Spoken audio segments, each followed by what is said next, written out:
আসসালামু আলাইকুম everyone, welcome my channel শখের রাঁধুনি। আশা করছি সবাই ভালো আছেন। তাল থেকে তালের রসটা কীভাবে নেবেন এবং কিভাবে সংগ্রহ করে রাখবেন ফ্রিজে সারা বছর ধরে খেতে পারবেন, সেই রেসিপিটাই আজকে আমি শেয়ার করব। এর জন্য আমি এখানে একটা বড় তাল নিয়ে নিলাম। তালটা আমি ফার্স্টে নর্মাল টেম্পারেচারে থাকা পানি দিয়ে ভালো করে পরিষ্কার করে নিয়েছি, যাতে কোনো বালু বা ময়লা না থাকে। এরপরে জাস্ট এভাবে করে উপরের আবরণটা এভাবে হাতে টান দিলেই কিন্তু আঙুল দিয়ে চলে আসবে, যেহেতু পাকা তাল। তো আমার চ্যানেলে যদি আপনি নতুন হয়ে থাকেন তাহলে অবশ্যই আমার চ্যানেলটি সাবস্ক্রাইব করে রাখবেন।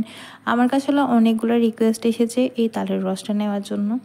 কীভাবে নেবেন, কীভাবে সংরক্ষণ করবেন, সেই জন্য আজকে আমি শর্টকাটে দেখিয়ে দিচ্ছি আপনাদেরকে।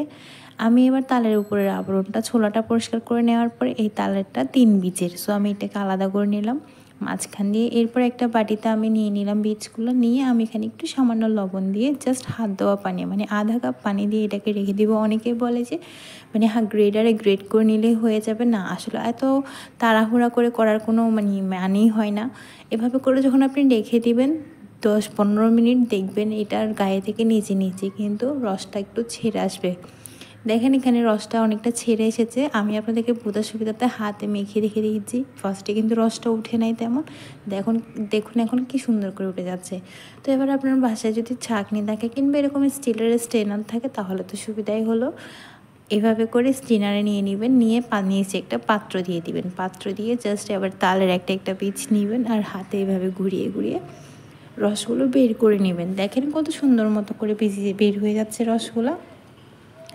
আমার এখানে দেখতে অনেকটা মন হচ্ছে পাতলা, না আসলে এটা পাতলা হয় নাই, ক্যামেরার কারণে হয়তো বা এভাবে এরকম দেখাচ্ছে।